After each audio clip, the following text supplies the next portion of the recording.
le masain chi bai le ve ku hei zanin chu ti mayang vo in zo kan yang chu ka thil hlui vel te ka cassette te CD te kan hai CHHUAK in da fel turin mana USA kan local tir khan pulal ma masai lo hianin cassette tam takalo nia chu ta chuanin 1973 velan yang Mizoram an lo zina kazaya record kha alo nei ve duwa maya kalom em a amero chu hun rei tak nuwa katibova kadana chin hriat lovin a om tawang fanga vo ina chuanin kan hai CHHUAK nol mai ni chu cassette play na te po kan nei to lowa amero chu professionally na min siam sakna bikhi oma chuta chuanin kava engeni convert tira ti meyang kan ngai thale chu kalung hi lengoi oya palal mama sai lo te po walan lo liam to mitha kal roi maya hun kal to te kha min ngai to chwa tira som pakhat kan ilaya kasai kalo share veng chu kan tia ni hi in lo ngai thave thap don nia lung len thak lut to ka hla te hi man lai khan chuan lar ve thina mitam tak chuan in hreto in ka ring lawa a phwa tu po ka hreto lawa pahni ania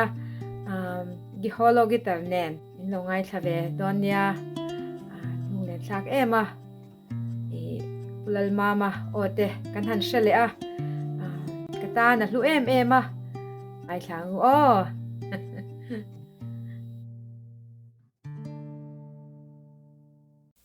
Puna Lalrinmawii kum som pakhat mi alo zayang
Arei to mawangin ngai thak thei trok a amero chu a hlu ve shim ka sia a phua tu sia in nom mial chuan min lo sil don nia o kalom em e